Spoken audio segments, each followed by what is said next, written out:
Good morning, everybody. It's Jeff Goldberg for the Sales Pro Network. It is Friday, May 6th, and I'm broadcasting live from Long Island, New York. It is 10 a.m. here. As you know, some of you know, this is a podcast and a live broadcast, and I'm a sales coach and trainer. I work with both individuals and organizations internationally to help them achieve measurable and sustainable sales increases. And I founded the Sales Pro Network as a place where you can come and learn, network, prosper, and hopefully increase your own earnings. And every Friday at 10 a.m., I either do a live training or I bring you a fabulous guest who can add value to the profession of sales. And I know I say this every week, but once again, I'm delivering. It's my pleasure to introduce you to my friend, Steve Bookbinder. Good morning, Steve. Hi, Jeff. Good morning. Great to see you, my friend, as always. And you have a new book out, and I can't wait to get talking about that. If you guys are watching live on the broadcast, then please say hello in the comments. We're broadcasting live to Facebook, our Facebook group, the Sales Pro Network, to our YouTube channel, and to LinkedIn. If you have any questions for Steve during the broadcast, please do ask him, and I'll get them to him right away. And if you're watching on the replay, please put replay in the comments. So, Steve, I normally ask our guests to give us their background, but I'm just going to share that I met Steve 70 million years ago, something like that. When I joined a sales training company and I became a sales trainer. I was very fortunate that you were the lead trainer there. And for some reason, you took me under your wing. And I know you deny it, but I still say that just about every word that makes sense that comes out of my mouth, I either heard you say it or it's something that you put into my head. So thank you for all that. You're welcome, and you're too kind, but thank you. Well, thank you. Steve Kent, good morning to you. Ben Gibbs, always good to see you joining us. And Greg Kettner says, good morning, Steve and Jeff. So let's get right into your new book, because I'm excited about this. You made an observation regarding decision makers that goes against really what most salespeople and most sales trainers think. What is that, and why do salespeople often end up speaking to the wrong person? There's a couple of ways I could come at this, but let me start by something that we all recognize. Every salesperson on the planet talks about qualifying, and I've trained 50,000 salespeople, so I've literally heard, did you qualify? Yeah, you get in trouble. I don't think you qualified. So, and then you ask people, all right, so what does that actually mean when you qualify? And the salesperson will say something like, well, they have the potential need and they have the potential budget. And, by that standard, who's not qualified? Everybody's qualified. So, but if salespeople ask in every possible way when they meet, are you the right person? Are you the person I'm supposed to meet with? I just want to, are you the one? What's the buying process? Do I talk to you? And they ask it in a million ways. And it's me, the customer goes, it's me. I'm the one. No, I'm the one. Until the salesperson hands them a proposal. Then as soon as you hand the proposal, what does the customer say? I've got to talk to my boss, the committee, the staff, the others. And it's only then that if you could be like a New York sarcastic person like me, you're at least thinking, wait a minute, I asked you and you said you were the right. Now all of a sudden it changed. So, what happened? And so after a lifetime of not only seeing that in my own sales, but hearing that from other people, and then eventually being on the customer side and seeing really what happens, from the customer side, what you learn is that all decisions are, even if it's a small company and you're talking to the owner, and the owner has a staff of one, it's an assistant. That owner will say to the assistant, I'm thinking about buying this service. I'm thinking about doing this. And let's say the other person goes, oh, that's great. Sounds like we could use that. They go ahead. If the other person goes, ugh, just the look on their face, I don't know. Gee, what's your concern? Well, I got a couple of concerns. All of a sudden, it's we don't want to do that. So then you have one other element. To make a sale, you need a decision. You can't get a sale without a decision. When do people like to make decisions? Never. They hate to they'll make a decision when their back is against the wall. The most common decision is the decision to delay making a decision. You know what? We've decided to put off making the decision for a while. So I just have observed this thing, and then I just went backward. And then, when I went backward, and I said, all right, so get a sale, then eventually the customer is going to talk to some other person, not because they have to by some rule, but they do. And they're influenced by that person. And they're especially influenced by the person who is part of their circle of influence. So if there's somebody that they generally often run ideas past and the other person goes, I don't know, they take that not with a grain of salt, but they take that pretty strongly. So, and then when I became a customer, I saw what happens. That I run things past the staff. I go to my boss. If there's an investor or partner, I talk to them. And the look on their face, their reaction causes me to go forward or not go forward. So a lot of times a salesperson's waiting for a next step. They had a meeting and the customer says, let me think about this. I'll get back to you. And you're waiting for a next step. What you don't know is that the customer talked to somebody else. And when they did, what happened was that conversation ended with the influencer going, I don't know. And that's why there's a delay. And that's why they're not getting back to you. So there might be one person who actually signs the contract and the check, but there are a number of people most likely involved in the decision-making process. Always. And it's more common now. In the old days, companies were more like a pyramid, where there was a guy on the top or a woman on the top, and maybe they made decisions. But companies are famously more flat now, and they're trying to expand the decision-making responsibility. Sometimes even if I'm the boss and I have somebody that works for me, it's part of my management style to allow the other person to make a certain level of decision. So even though I look like to the salesperson I must be in charge, the fact is, for political reasons or social reasons or management reasons, I've decided to put that off. And then, of course, you have things like, in a bigger company, you've got committees with people from different departments, and everybody's got their own agenda. And so for all those reasons, decisions are not as straightforward thing as people think. And I love what you said about salespeople and thinking that they're talking to a decision maker. I know that, I learned how to do it from you, but like me, you've done thousands and thousands of pipeline reviews. And, how do you know you're talking to the decision maker? Well, I asked them if they're the decision maker, and they said they were. Just once, I'd like to ask somebody, are you the decision maker? And have them say, me? I'm so far from a decision maker. I'm embarrassed for you that you're in my office. Yeah. I'm so unimportant in this organization. Right. If I was on fire, they wouldn't put me out. But Right. they never do that. They always, oh yeah, I'm the ultimate decision maker. I know it says janitor on my door, but you got the right person here. Exactly. Or it says vice president, but don't tell anybody. But everybody here is a vice president, so that doesn't really mean anything. Yeah. So tell us, what is echo selling, and how is that different from traditional sales methods? Okay. So echo selling starts with the assumption that no matter what question I ask about the person being the decision maker, the reality is the decision will be shared, at least in some way of interpreting that term, by a number of people. So echo selling says, let me anticipate upfront the number of people, who they are. In fact, I actually know who they are. It isn't like, gee, I wonder who they talk to. You actually already know. It's always three groups of people. A person has their boss. Now, they may not literally have a boss. If they're the owner, maybe they have a partner, or maybe they have, a financial backer, so that could be their boss. They have a staff, and they also have peers, and they meet these peers. If a company has no meetings at all, they have one meeting, and they probably have it every week. And it's the most boring meeting of all. It's the operations meeting. And who sits there? The heads of all the other departments. And what do they talk about? Things that impact the whole company. And so the peers, that's who the peer level people, the boss, and the staff, always the three groups. So those, if there's likely suspects, it's going to be one of those. Now, there may be other people too.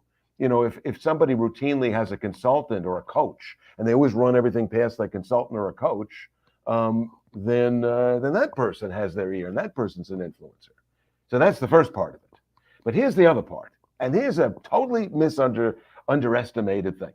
When a salesperson talks to a customer, the salesperson actually has unusually good communication skills. Even bad salespeople are better communicators in many ways than non-salespeople. So when the salesperson talks to the customer, it's like this. Let me tell you about us. We blah, blah, blah, blah, blah, blah, blah, blah, blah. And this is the pain point that we address. Not in those words, but something like that. And the other person goes, got it. I'll tell the others, or let me run that by, or whatever they say.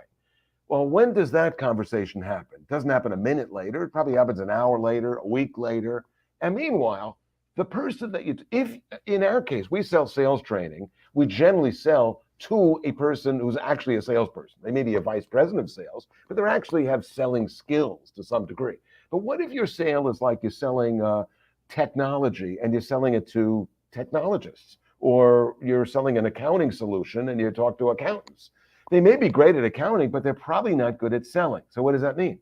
I need the person I talk to as a salesperson, I need the customer to be able to repeat everything I said with the passion, with the reassurance. I need them to include all the parts that I included, we snuck in our credibility into that presentation, and that's what made the customer pay more attention. Meanwhile, when the accountant or the technologist or the analyst tells their boss, who's also not a salesperson, it doesn't come out so great. In fact, it's a pretty crappy sales pitch. Let me not, if my whole income is relying on somebody else not only communicating my message, but doing it persuasively, and that person's not a salesperson, I'm in trouble. So I've got to then anticipate that that's where the breakdown's going to be. Echo Selling says, let me get to those other people. And if I could use Salesforce.com language or CRM language, often when we talk to people, if there's an opportunity to move the sale forward, we call that we created an opportunity in Salesforce. We created an opportunity in our CRM. I'm not talking about creating a forecastable opportunity. What I am talking about is converting the non-decision makers, the non-buyer, the non-signers into brand ambassadors. I just want to get my name in front of them. I want to tell them something so that when so when somebody talks to somebody else and they go, listen, I spoke to a guy in sales training, and this is what he told me he could do. And what's his name? Jeff Goldberg. Oh, Jeff. Yeah, I've heard of Jeff. I want the influencer to know about the brand too. And just one other thing, if you work for a big company, giant company, your products are branded. You're selling the brand of the company. But let's say you're not. Let's say you work for a small or an SMB, small, medium-sized company. The salesperson's the brand. There is no brand. And so as a result of that, we need somebody to be reassured, and it's the salesperson's job is to convert people into brand ambassadors using a combination of social selling and posting things and email marketing and and messaging correctly, so that you're not trying to sell the wrong person. You're just trying to make them think differently about your brand and your solution. Yes, absolutely. 1,000,000%. And we are the brand. When you and I met, we worked for a guy who was pretty famous. He shall remain nameless, but he was and his name opened doors because he had written a bunch of books and he was well known, but nobody knows Jeff Goldberg. No, but when I call, say, do you know us? They go, no, who are you? Yeah. And, expecting your prospect to do your selling for you is like sending them a proposal and expecting the proposal to do the selling for you. Right. You and I both know my proposals are usually 12 or 13 pages. I know if I email a proposal, they're not looking at the first 12 pages. They're only going to that last page because that's where the price is. And I think it's the same thing. Expecting your prospect to be as passionate and knowledgeable and articulate as you, it's a pipe dream. It's just not going to happen. So it sounds to me like what you're saying is you're helping to turn everybody into the organization into somebody who understands at least a piece of who you are, which makes your job a drop easier. Yes? Yeah. In fact, the reason I even wrote this book, the book followed, everything I learned from somebody else. And I either learned it from somebody like I work for may have told it to me, but more often I learned it from my customers. If you talk to enough salespeople, as you and I do, occasionally you meet some really smart person who's doing some very clever thing and you go, oh, that's a pretty good idea, let me try it. So if it worked for somebody else in some market and it worked for me, it then becomes part of the program. Well, in this particular case, this is what I wanted.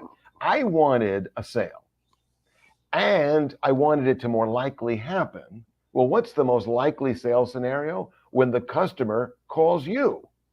So what I wanted was the customer to call me. Now, it's one thing to cold call, and one thing to use email marketing, and all of those are great skills.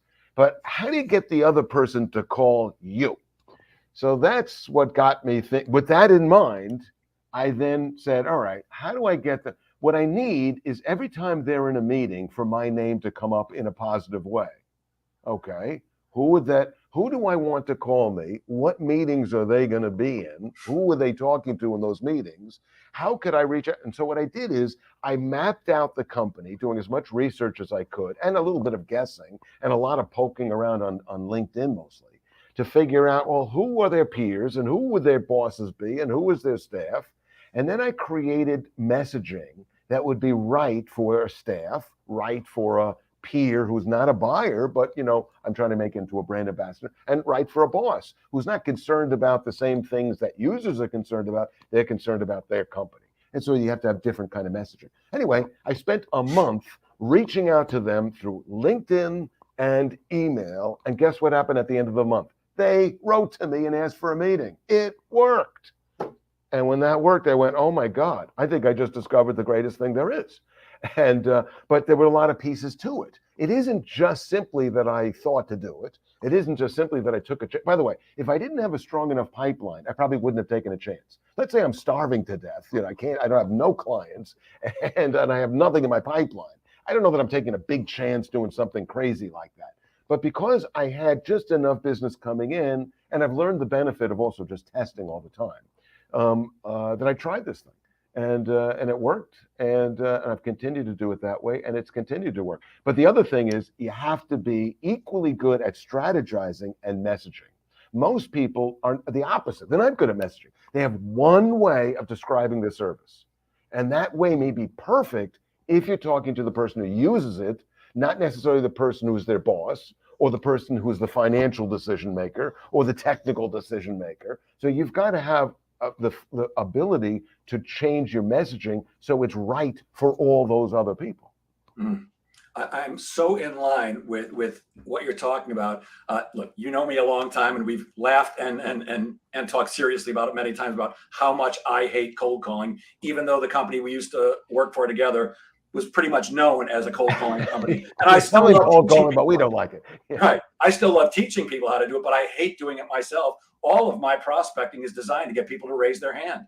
I want people to come to me and say, Jeff, I need some of what you got, because I don't need an uphill battle. I was married for 10 years. I don't need any more uphill battles. I'm looking to make my life as easy as possible. And you say that salespeople are highly motivated by finding the easy way, the easy sales. Why is that? Well, easy sales, first of all, what is an easy sale? So easy sale, there's two kinds of easy sales. One, I'm sleeping and the phone rings. Hello, hi, Steve, I'm calling to buy training. Perfect, couldn't be easier than that. Need a boatload. Yeah, the second kind of easy sale is you go after a company, it's a big potential sale, could be potentially complicated and would normally be a long process, but it closes like in a month. It normally takes 9 months, it took a month. So any sale that happens faster than normal or really fast is easy. And frankly, any sale where the customer wants the sale as much as you do, so whatever internal things they have to do, whatever people they have to move around or whatever they have got to do, they do it. That's easy. So I think that we underestimate the easy sale because you know what? We're like hunters. We talk about or extreme athletes. We all salespeople talk about the hard sale. Oh, I once had this sale. 5 years to close. I first parachuted down and then I couldn't get to. Then I tunneled up from the base. Then I snuck in a disguise, but they caught me. But 5 years later, I got this.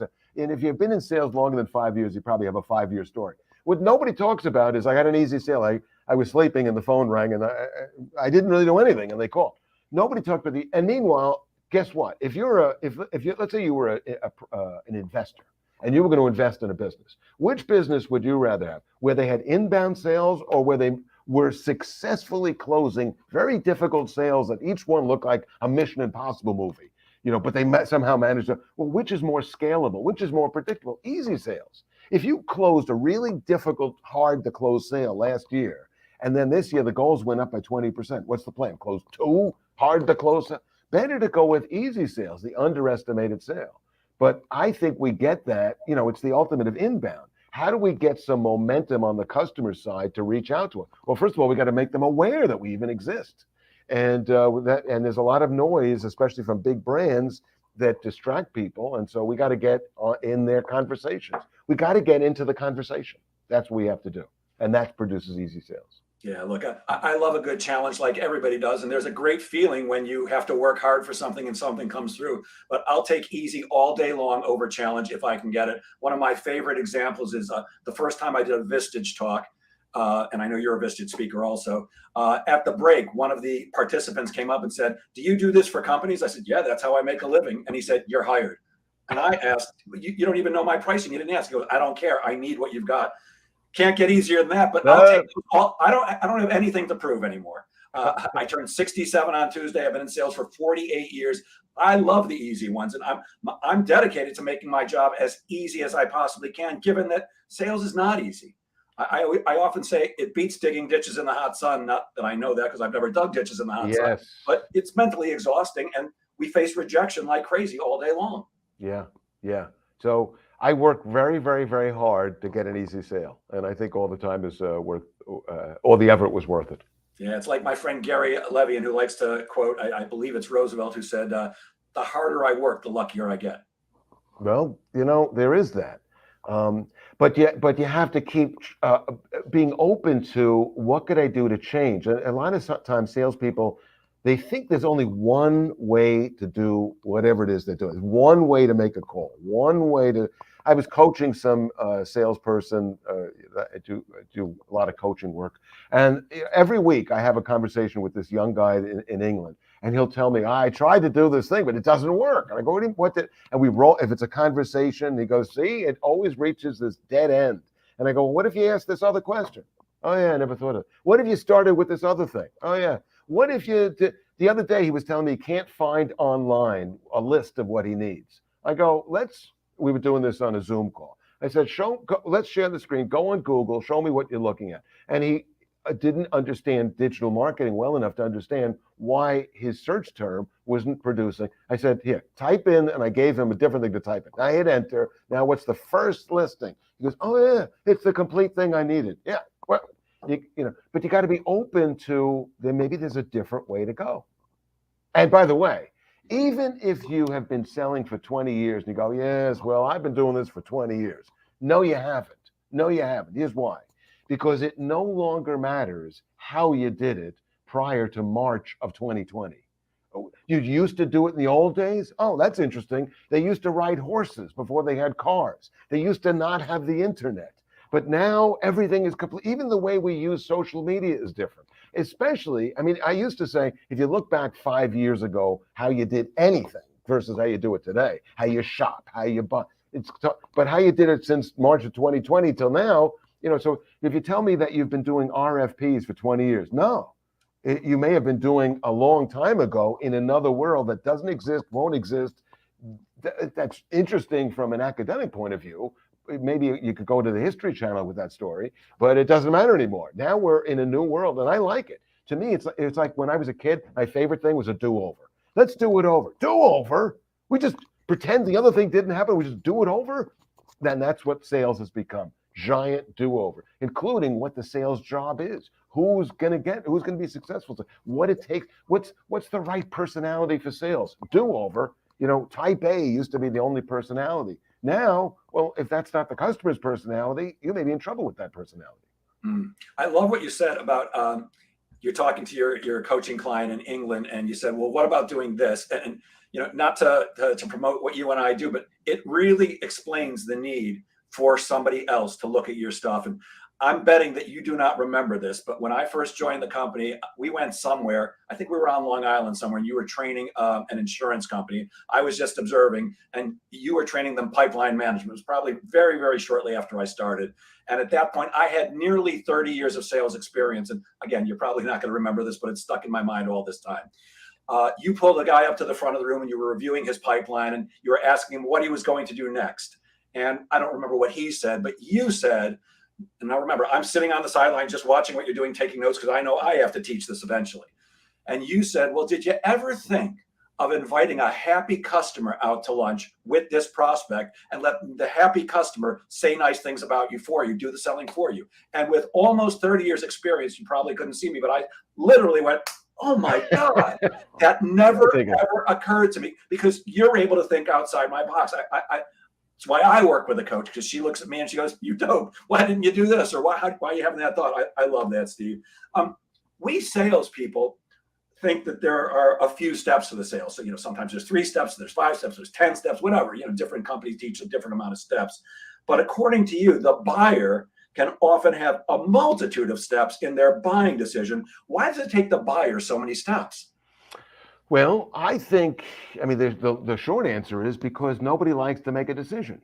So they have to do a whole bunch of things to satisfy themselves before they'll finally do it.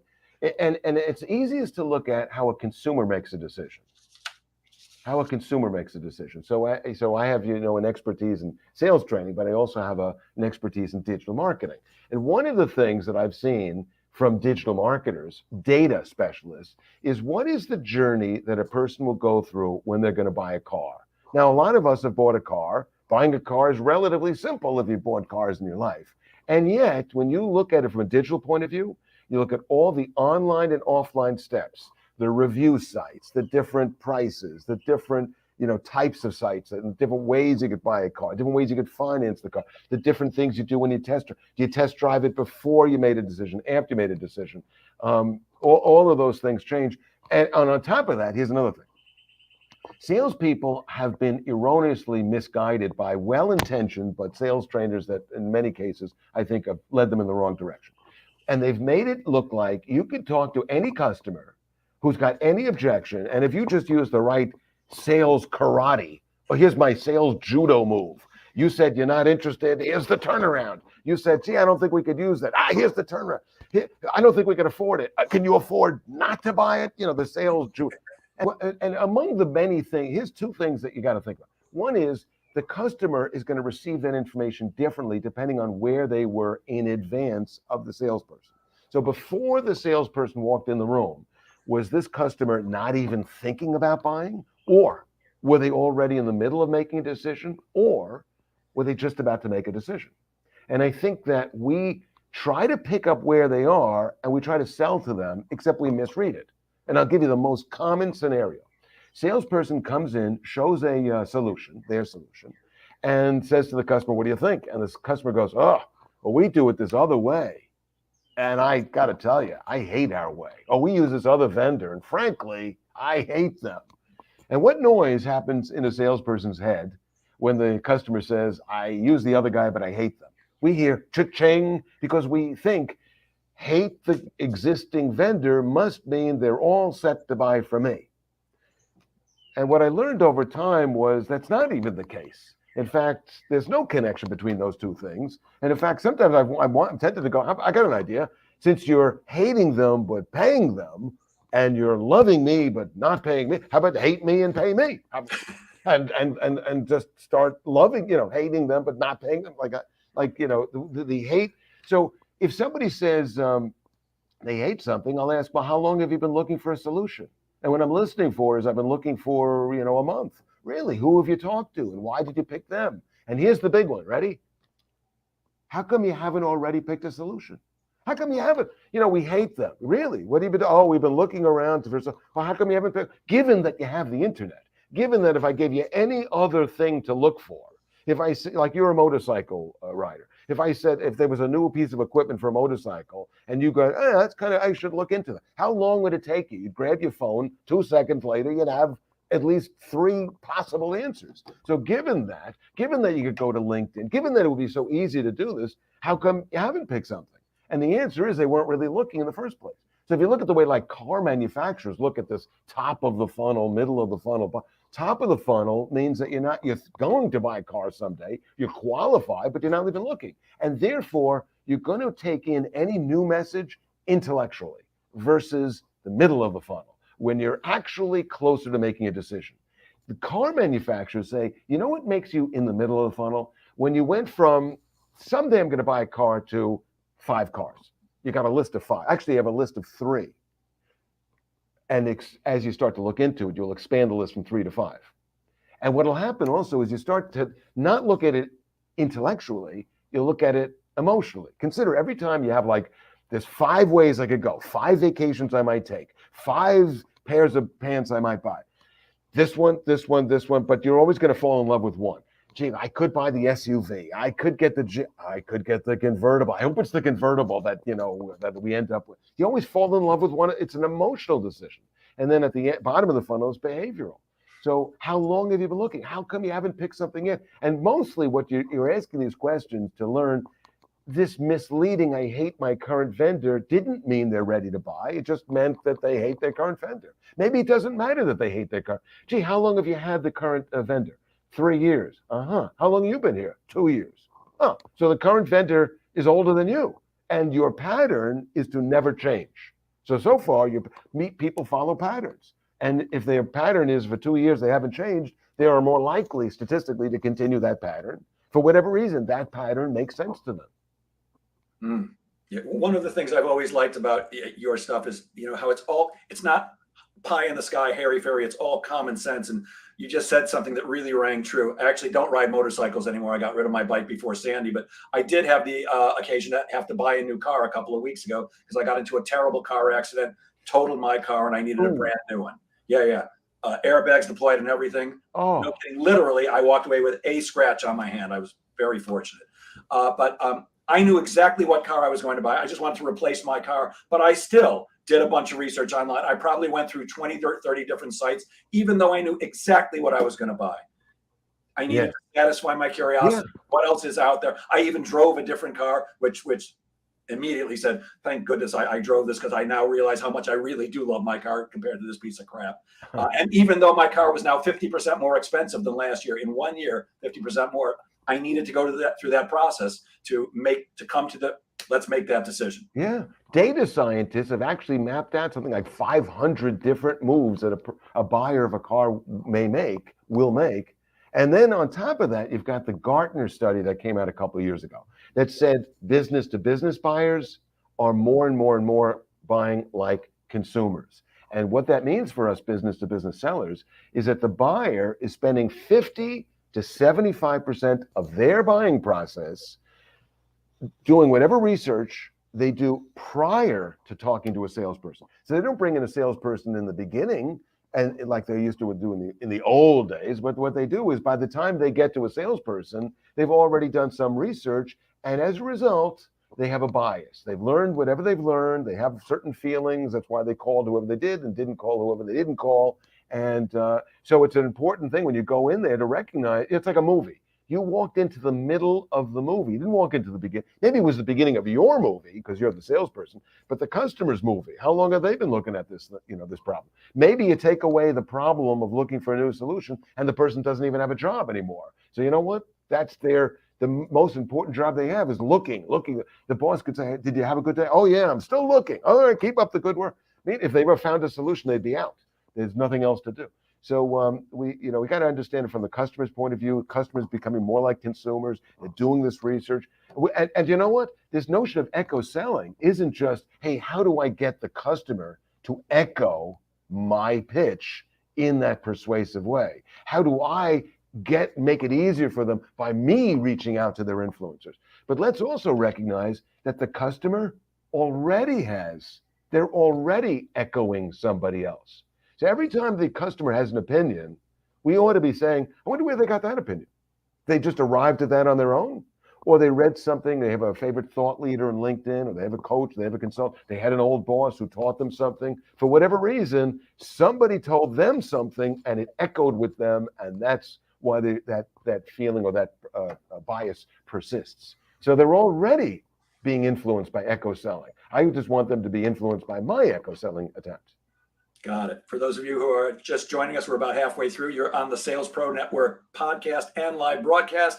Watching us live, good morning, Fran Cole-Hebler from Texas. Somebody else said good morning, but it only says Facebook user, so good morning to you too. Ray Aurora says, enjoying this, thanks. And somebody else said, hola to you too. I know that you are incredibly big on the health of a salesperson's pipeline. How does echo selling help a salesperson make their pipeline healthier? Well, the first thing is most sales pipelines would be better, stronger, if the early stages, which is usually on the left side, it was stronger. And there are a couple of ways that we hope to make that stronger. Almost every company on the planet, if not every single company, is using inbound marketing. And I'm a believer of inbound marketing. And if you take the HubSpot training and get certified, which is all about inbound, you'll see me in the videos that they have. So I'm a HubSpot customer, and I'm a big believer in it, and you can't learn enough about that. But here's what I know: every one of our clients tells us the same thing. They wish they had more leads than they had. They wish they had warmer leads than they had. There's two kinds of inbound leads. There's the literally sales qualified lead where the customer said, please have somebody call me. There's never enough of those. So we call, and the other leads are MQLs, marketing qualified leads. And so that's when somebody downloaded an article and, we go, all right, well, they're not, a really lead, but they're kind of a lead. Let's call them. And we need different messaging. So what echo selling says is, let's recognize the lead score. So we could, there's a lead score. If you literally are an SQL, that's one lead score. Let's call it 100. But there's another lead score if you just watched a video or downloaded something or registered for something. And so so echo selling is about changing the messaging by recognizing a person has a different responsibility, they're accountable for something else, and they have a different lead score. I need to find messaging that's relevant to them given their likely level of things that they're going to be interested in. So improving my messaging is one of the ways I'm going to do that. And so as a result of that, I will convert more of my leads into early stage opportunities. The other thing that echo selling will do is it will speed the sales process.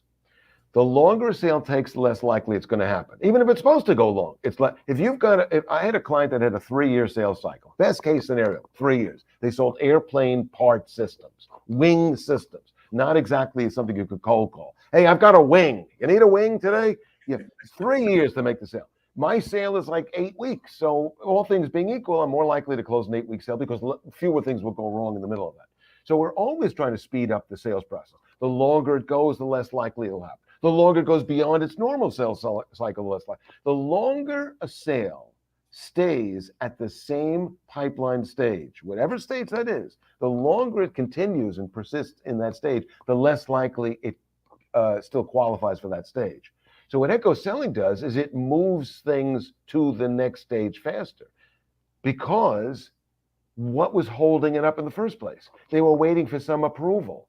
Well, if we're waiting for approval that's coming from customers, they move like glaciers when we're in a hurry. They are maybe not good communicators, or they can't get to the influencers.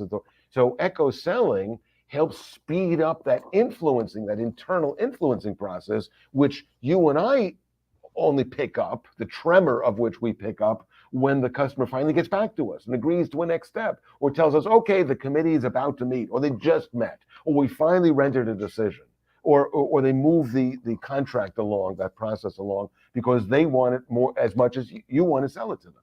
So it helps us convert early stage leads into opportunities. It helps us speed the sales cycle of the opportunities we create. And finally, here's a not because everybody will dismiss and will find an exception to everything. If you say, the longer a sale goes, the less likely somebody will go, hey, but I once had a sale that took 10 years.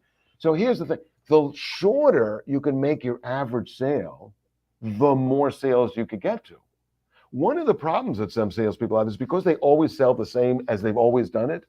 Their sale they always follow the same steps in the same kind of way. They always have the same closing ratio, and their sales take a certain amount of time. Well, if I could reduce it from, let's say, 10 weeks to 9 weeks, just to pick a number, well, then I could fit in more sales. Why can't I make more sales? Because I can't get to them, because I ran out of time, because I'm spending too much time with each sale that closes, plus all the sales that didn't close I had to spend all that time with.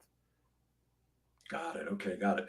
Robin Long, good. Thank you for explaining it to you. Robin Long says hola, and Ralph Papa says good morning, Jeff and Steve. What's the difference? And you talk about this in the book, but what's the difference between salesperson thinking and digital thinking? People don't know this, but Steve's a sales trainer extraordinaire, but he's had a strong focus in the digital people who sell digital. So what's the difference between those two? The digital people use data and not gut. And I'll give you the most classic example of that. You call a lead and they're not there. So you leave a message. So what do? Well, they were a lead. You thought they were qualified. They didn't call you back. So what do? You call them again. Oh, they didn't call you back.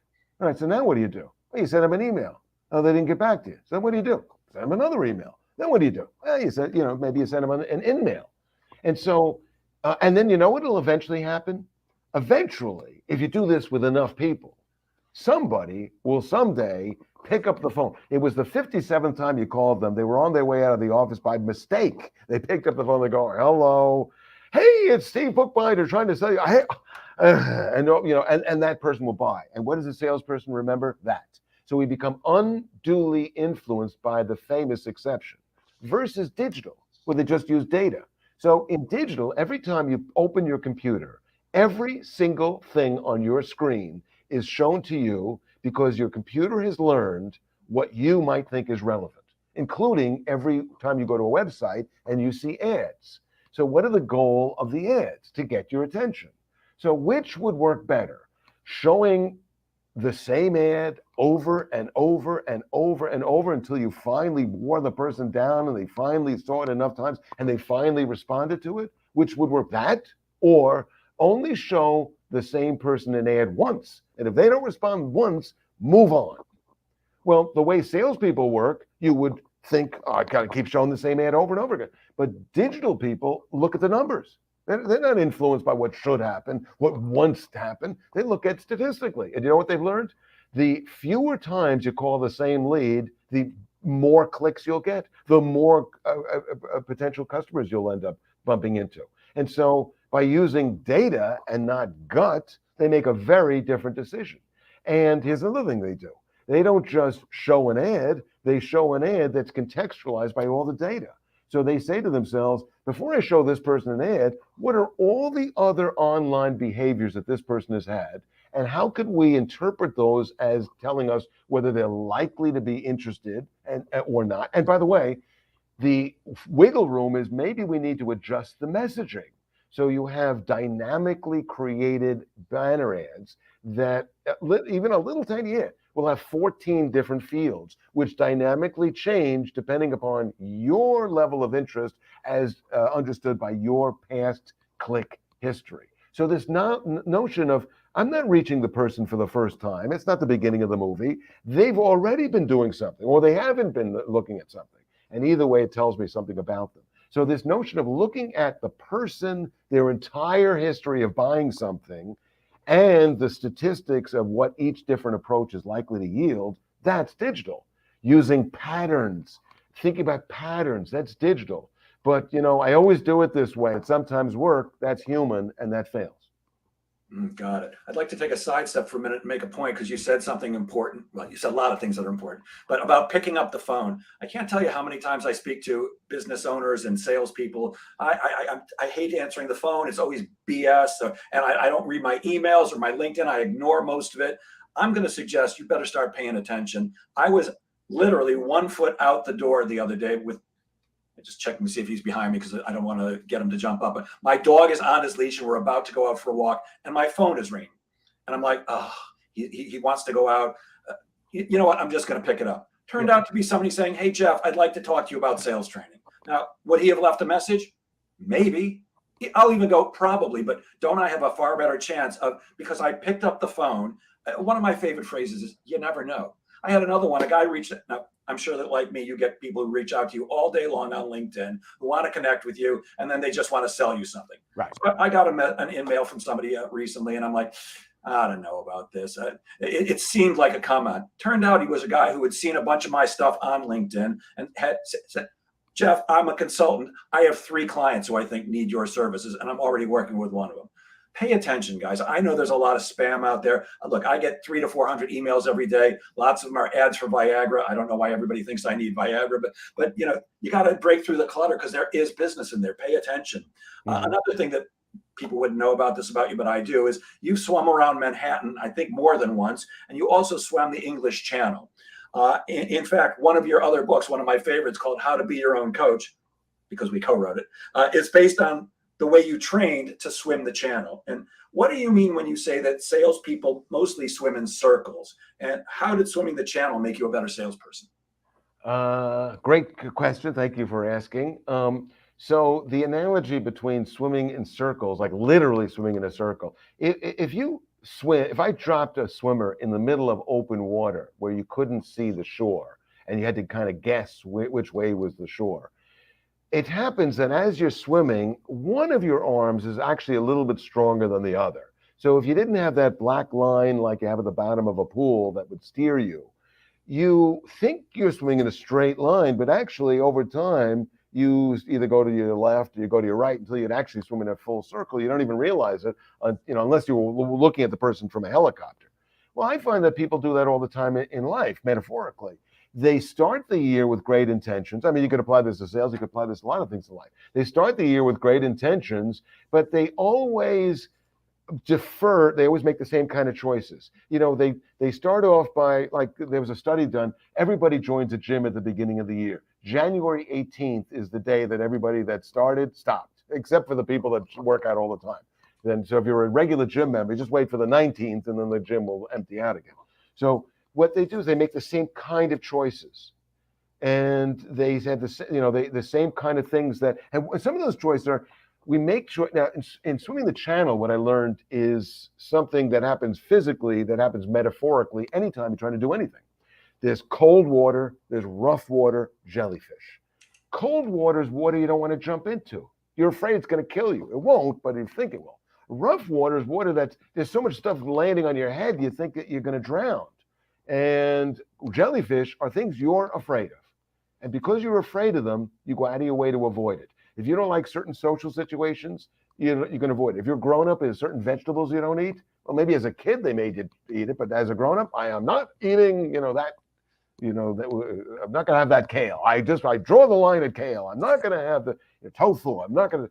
So quinoa's fine, kale no. Yeah. Okay. So, but what you learn is because you're always making choices based on avoiding cold water and drowning in rough water and avoiding jellyfish, you end up making the same choices you made last year, which is why you end up having the same results.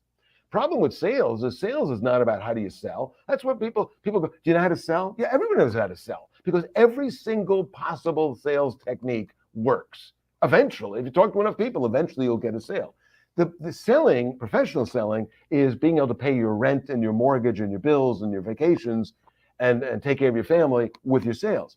And here's the thing about sales. Every year the goals go up. So selling is actually about how do you make more sales in the same amount of time than you did last year. And then next year, you're going to have to make more sales than you made this year. So you can't do exactly the same thing and think you're going to end up with more sales. Even if you charge more money, you go, oh, I'll just charge 10% more money. Well, yeah, but that may change my closing ratio. So I have to change something else along the way. And so by auditioning all of your habits, go, why do I do that? Why do I start meetings? And there's so much that we do in sales that's sort of on autopilot. We always start meetings the same way. We always ask this question. I once learned that you should always start with this way. Well, maybe break it up a little bit and say to yourself, you know what difference does it make what I used to do? Because whatever you used to, whether it worked in air quotes or not, it also locks you into or limits you or caps the results you're going to get. You're not going to suddenly do something you've always done for 20 years and sometime it's going to just explode in success. You're going to get the same level of success you always had. And so, so what I learned about the cold water, rough water, and jellyfish is that cold water is scary, and rough water is scary, and jellyfish is scary. The swimming the English Channel compelled me to jump into 50-degree water without wetsuits. It compelled me to swim across the roughest water there is. It compelled me to do the thing I was most afraid of. I was afraid of jellyfish. But what happens if you're literally swimming in open water and there's jellyfish in front of you? You have to swim through it. There's no not swimming through it. That's just the game. And so, but what'll happen is you can't not be afraid, but you could train yourself to keep going. I thought that I had to somehow figure out, how do I not be afraid of these things which are so scary to me that they're like primal. They're in my DNA to be afraid. And I had to somehow change my DNA. And what I learned is, no, I don't have to do that. I just have to learn how to keep going even when I'm afraid, even when I'm not sure. And that was the biggest lesson I learned. And so I've carried that with me since then, and it's helped me grow a business. Yeah, and there's great power in that. You and I have had this discussion that we're both wired up a little strange, as opposed to most professional speakers or comedians. And Steve did professional stand-up comedy for 6 years. He's truly one of the funniest human beings I personally know. But for us, we can't wait to get on the stage. But for most people, they're kind of terrified, butterflies in the stomach, and there's always that moment until you start speaking. And I'm always amazed. Comedians the same way. It's like they're like pacing back and forth before they hit the stage, and then something takes over. But I'm so impressed with anybody who's willing to see what they think is a possible terrible outcome, and then they're willing to go for it anyways, like you going into cold water and jellyfish, because I know those are two things you very much do not like. It's incredibly impressive, and I think that great power comes from that. There's something else that you and I completely agree on. You suggest that word choice is very important. I think it's crucial. In fact, my belief is that one word can be the difference between closing a sale and not. So, how does one select the right words to use? Ah, well, in the book, I describe what you actually have to do. And most people get lazy with this and they kind of try to shorten the process. So, what you have to do is step one is script. And that's a very different part of your brain than the role playing side of your brain. So, you got to script things out. And to script things out properly, you have to work with somebody else because your own vocabulary will cause certain words to resonate with you and they may resonate with you, but not with the customer. Also, there's not just one customer persona. There's 50 customer personas. So maybe I could sell to the person who's just like me if I use words that are just like mine. But what if I meet with somebody who's not just like me? Then I got to find, so I got to be way more flexible with that. The second thing I have to recognize is that when I say those words that I just scripted, I have to realize that I don't write the way I speak. I write the way I write. So as soon as you try to say it in a natural sounding way, you all of a sudden realize I didn't say this in a way that you can actually say it in a conversation. And by the way, in today's world, we hire salespeople based on usually in a live interview, but most of the selling happens in writing. So whereas somebody might be very personable and affable and wonderful and funny, but their emails are not communicating that. And people have very short attention spans. So I find very often the first line of an email is a total waste. You look at your email, like the subject line has nothing to do with the customer. That's why it's not open. The first line, hi, my name is Steve Bookbinder and I'm the CEO of blah, blah, blah, blah. Well, I don't need that whole opening line because they could say who I was from the email signature and, so get to the point. The listener has other things, they're distracted. And then finally, when you're role playing, what salespeople will sometimes do is they'll picture a meeting that's going to happen tomorrow, and it's the night before, and they're sitting there with a glass of herbal tea or scotch or whatever it is that they like to have the night before. And in your mind, you're like a movie. You're perfect. When they say this, I'll say this, and but what actually happens in real life, and you realize this, well, like when you're doing stand-up, and I know you do stand-up now, there's a lot of things going on at once. You're trying to think of what you're trying to say, trying to read the other person's body language. You're trying to be in the moment. You're trying to strategize where you're going to go after this. You're thinking about all the other things you got to do the rest of the day. And you know what? When there's 3 or 4 or 5 things in your mind, you end up saying things that aren't quite perfect. And you know it when you leave your meeting and you go, you know what I should have said? Yeah, So that's why you got to role play, but not just practice saying it under pressure. That's the thing. If you can't practice saying it under pressure, then the first time you're going to be under pressure trying to say it is in a sales meeting with all the money riding. This would be like in baseball when the batting coach says, all right, go out there and take some warm-up hits. And you go, oh, no, coach, I don't like to hit the ball when the other players are watching. I just like to do it when the game is on the line and network cameras are on me. That's the only time I feel like that's ridiculous. Everybody's got a couple of bad takes in them. Get the bad takes out in practice. Try different things in practice. Work with your team and put as much pressure on yourselves as possible, because then when you're actually in a meeting, you're going to be good at performing under pressure and you're going to be good at adjusting what you have to say under pressure. Yeah, and if you don't think that pressure is going to change things, you're sadly mistaken, my friends. I had an experience. Today's Friday. It was this week. I did a show on Monday night, a comedy show, and it's a brand new routine. I've been doing the same routine for about 5 months, with little changes. I wrote a completely new routine, 100% clean, and I had done it maybe twice. And I know 100% clean, shocking to me too. But I had done this routine maybe twice in front of audiences, and I practiced it all weekend. And Monday night, I got up and I'm through my second joke, and my mind just went blank. I was, that moment is like, oh crap, what am I going to do now? And fortunately, I had the presence of mind to pull my little cheat sheet out of my back pocket and say, let's see what other stupid shit I came up with. Sorry, you made a joke about forgetting, yeah. And that allowed me to get back into it. But the pressure changes everything. By the way, Shulin Rubin says, hi, Jeff and Steve. So powerful, keep on going. We will for another 6 minutes, my friend. In the book, you say that sellers need to have at least 10 stories. What stories are you talking about, and how do we make the stories interesting enough that they'll actually influence the prospect and their circle? Because that's what we're trying to do in echo selling, yes? Yes, yes. So remember, in an echo selling, what I'm trying to do is get the customer to be able to repeat something about what I said in a way they can to the people they speak to, who I probably would not normally even prospect to or never meet, right? So if I give my customer facts and figures and they go, all right, I'll tell the others, there's no way they could do that. If I tell them a story, they are more likely going to be able to repeat a story. So just the concept of the story. But what's the story? I'm using the word story to describe a successful case study, but built into a story. So for example, if the customer says, well, what's the advantage of working with your company? I never heard of you guys. Why should I work with you?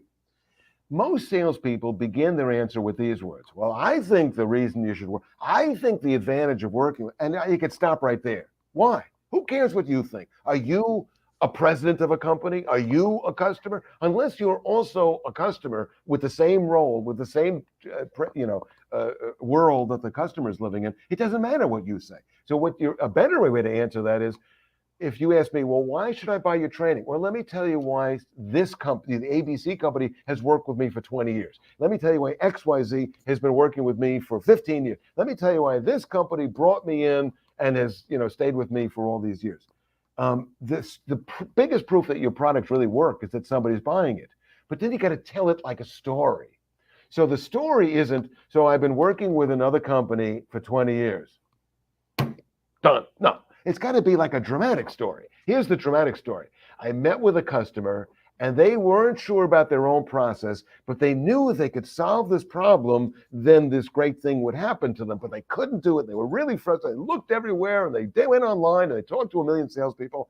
And then one day, one of them came to us, they tried to do this thing, and then what we did is we studied it, and what we saw is when they used to do it the old way, they had this result. When they went with our result, our solution, they got this other result, and now they're able to live a prosperous life. So you have to learn how to tell the story. But what you need is a story that matches up with every kind of customer. So if you're talking to Pepsi-Cola and you say to them, I've talked to another global beverage company, that might work. But if you talk to Harry's Soda Shop in Brooklyn, and you go, let me tell you what I did for Coca-Cola. They go, well, we're not Coca-Cola. Or you go the other way. Let me tell you, Pepsi, what we once did with Harry's Soda Shop. What difference? So you need a story for every kind of customer you're selling to. That's why you need 10 of them. Makes sense. And Ralph Papa says storytelling is the most powerful tool we have. And there's two reasons to be telling great stories. One is when we're telling a story like my customers tell me, or the reason my clients like to work with me, you have more credibility than just you and me telling it. Because why should people trust us? We have a vested interest in taking their money, but they tend to believe a story about somebody else. Plus, it makes it way more memorable, doesn't it? It's kind of like, I can't remember what I ate for breakfast, but I can remember the words to every song I heard 50 years ago. Yes, so exactly. The story helps it stick in your mind. Well, we're already out of time, and I could talk to you all day, which I truly could.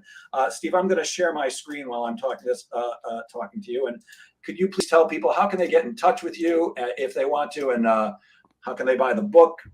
So if you go to, my name is Steve Bookbinder. If you go to www.stevebookbinder.com, you will find my echo selling book, which is, I think, one of the other slides that's above this one. If you go to www.stevebookbinder.com, you could send me a message. There's also a phone number in there. You could call me, and I would be, I'm happy to talk to anybody. My attitude is I will talk to anybody who wants to talk to me. You could also find Echo Selling on Amazon and all the other online booksellers that you like. But we like it if you come to our website. I have one client that said, we want to buy a whole bunch of books. So if you wanted to buy more than one book, then by coming to my website, I connected with a publisher, and we get you, a whole bunch of books at a quantity discount. Fantastic. Well, first of all, for anybody who's ever said to me, Jeff, you speak so quickly and with so much passion. Why is that? It's because I learned from this guy. Exactly. And Steve, as always, thank you for, generously you've shared information with me over the years. You truly have contributed hugely to my success, even though you say you didn't. And thank you so much for generously sharing your time and information today. I hope everybody will read this book. It really is a terrific read, not just because Steve is my mentor and a friend. It's really great stuff. And I'll end as I always do. Guys, please remember that sales is a game of making things happen. So get out there and make sales happen. Thank you, everyone. Thank you, Steve. Have a great weekend. See you next week. You too. Thanks, Jeff. Thanks, everybody.